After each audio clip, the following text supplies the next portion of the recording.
देखिए, ये हमारी संस्कृत यूनिवर्सिटी है और यहाँ इन्होंने ये कार्यक्रम यहाँ पे रखा है, विचार गोष्ठी रखी है इन्होंने। और उसका जो शुरुआत में सुबह के टाइम इन्होंने जिस प्रकार से यज्ञ का आयोजन किया, तो आज उस यज्ञ के कार्यक्रम में मैं आज उपस्थित हुआ हूँ।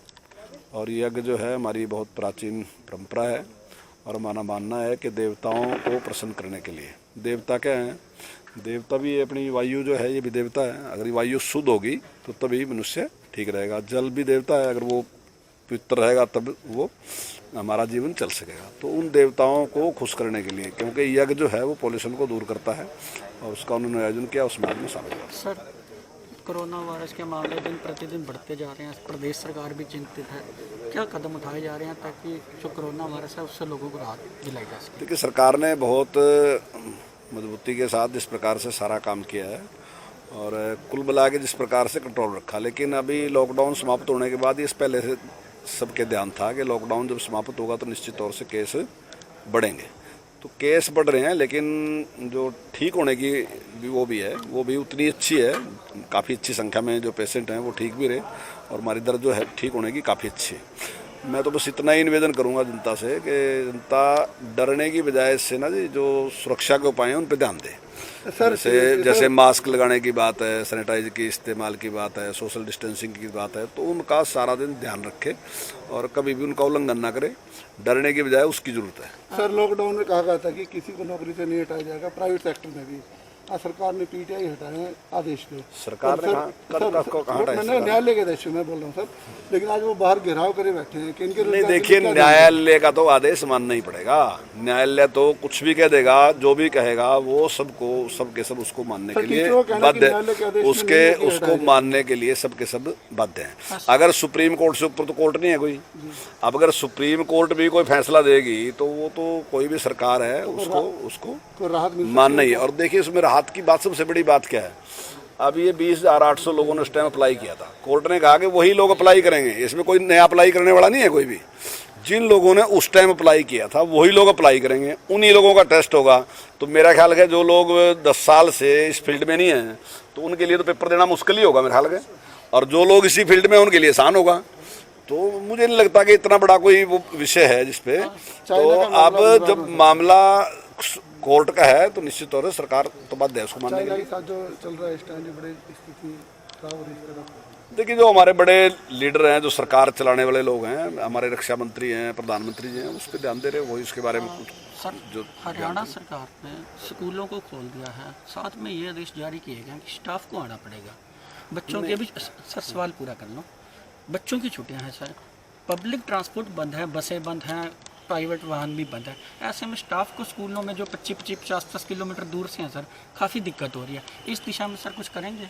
देखिए, अब सारी चीज़ें खुल रही हैं, फैक्ट्री भी खुल रही, दूसरे सारी चीज़ें खोलने जा रही है, तो स्कूल भी खुलेंगे ही। और स्कूल में भी अगर टीचर बैठेगा तो उसकी साफ सफाई भी होगी। ऐसे तो स्कूल भी मेरा ख्याल है जंगल ही बन गए थे बिल्कुल। अब वहाँ ध्यान रखेंगे, बैठेंगे तो कुछ एडमिशन भी होंगे। अगर सरकार इसी तरीके से छोड़ देंगे, प्राइवेट आदमी का तो अपना बिजनेस है, वो तो भागदौड़ करता है एडमिशन के लिए। और अगर सरकारी स्कूल का टीचर बिल्कुल नहीं जाएगा तो मेरे ख्याल का अगली बार एडमिशन लगभग बहुत कम हो जाएगा, शून्य हो जाएगा। तो ऐसे में अगर टीचर इतने लंबे टाइम के बाद अगर टीचर हमने बुलाए ना जी, तो कोई ऐसा नहीं है। और अगर कोई समस्याएं आएंगी तो टाइम पे उस पर विचार कर लेंगे। अगर कोई ऐसी समस्या आती है, ऑनलाइन शिक्षा पे प्रतिबंध इसलिए लगाया कि प्राइवेट स्कूल ऑनलाइन शिक्षा के नाम पे लूट रहे हैं और बच्चों को बहुत ज़्यादा प्रेशर दिया था। पूरे दिन बच्चे मोबाइल के आगे बैठे रहते हैं। हरियाणा में कुछ इस तरह का कदम? अब देखिए, दोनों बातें हैं। अब ये एक नई चीज़ है, अब नहीं तो पहले किसी को कल्पना थी कि ऐसा हमने करना पड़ेगा, तो अचानक ये शुरू किया। थोड़ा बहुत अगर कहीं इसमें कोई प्रॉब्लम आएगी तो उसको ठीक कर लेंगे। अब कोई भी काम है, अब भी नया करेंगे तो कुछ ना कुछ प्रॉब्लम। अब पहले ये प्रॉब्लम थी कि पढ़ाई नहीं थे, अब पढ़ाए तो अब लगे कि ज़्यादा टाइम पढ़ा रहे, तो उसमें भी एडजस्टमेंट कर लेंगे, कोई बात नहीं। सर, कांग्रेस के राष्ट्रीय प्रवक्ता रणदीप सुरजेवाला, कोई दिन ऐसा नहीं होता जिस दिन सरकार को ना घेरते हो, हर रोज एक मुद्दे को लेकर, और यहाँ तक कहना है कि सरकार जनता के लिए कुछ नहीं कर रही। देखिए, सुरजेवाला जी पर कोई काम तो है नहीं, अब यही काम करना सारा दिन। सुबह आप प्रेस को बुला लेगा, कुछ ना कुछ तो उसने कहना ही।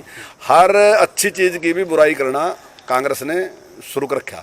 अब कोई विषय नहीं, जैसे कोरोना ही था, अब कोरोना पे ये भी दूसरे उनके साथ ही बैठे थे कि अब कोरोना आएगा तो उसके बाद देखेंगे। अब वो कोरोना के मामले में जब सफलता मिलेगी तो फिर लगे कहने के अब सरसों कैसे खरीदेंगे। अब आ गया, इन्हें अपने प्रेस नोट तैयार कर लिए, लेकिन वो सरसों मैंने ठीक ठाक खरीद ली। अब वो फेल है इनका, फिर लगेगा इन सरसों तो थोड़ी सी थी, वो तो इन्हें खरीद ली, अब गेहूँ खरीदेंगे, अब चलेगा पता। तो ये तैयार हो गए, बैठ गए अपने प्रेस नोट लिख के बैठ गए, वो गेहूँ हमने बिल्कुल ठीक ठाक खरीद ली। अब ये कहने लगे अब क्या कहें, तो कुछ ना कुछ फिर जो कुछ भी ठीक था ना उसी की बुराई करनी शुरू कर दी। बोला गेहूँ ठीक नहीं खरीदी गई, सरसों ठीक नहीं खरीदी गई। अब किसान से जाएगा पूछो, वो कहेगा ऐसी गेहूँ पहले भी नहीं खरीदी आपने, जब ठीक ठाक था तब से भी बढ़िया गेहूँ अब की बार खरीदी, उससे बढ़िया सरसों अब की बार खरीदी, सारी चीज ठीक है। मैं दावे के साथ कहता हूं कि अगर ऐसी परिस्थितियां पिछली कांग्रेस की सरकार में होती ना जी, तो आप देखते कि हर चीज की ब्लैक हो जाती, हर चीज की शॉर्टेज होती। लेकिन इतने लंबे टाइम के बाद आपने एक चीज की शॉर्टेज दिखी, एक चीज की ब्लैक नहीं दिखी। इनके टाइम में तो सामान्य परिस्थितियों में ही ब्लैक रही, कभी खत्म ही नहीं। लेकिन आज आप देख रहे हैं हमारे 6 साल है, 6 साल में आप किसी चीज के लिए ना तो लाइन में लगे और ना कोई ब्लैक में खरीदी, सारी चीजें पूरी, सारा सिस्टम ठीक से चल रहा है। जिस तरह से हालात बढ़ रहे हैं, क्या लॉकडाउन दोबारा से लगाया जा सकता है?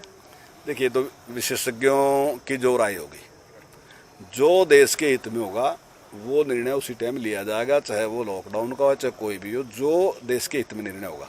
और ये निर्णय जो विशेषज्ञ जिस प्रकार से देंगे, तो माननीय प्रधानमंत्री जी, मुख्यमंत्री जी उस तरीके से निर्णय लेंगे।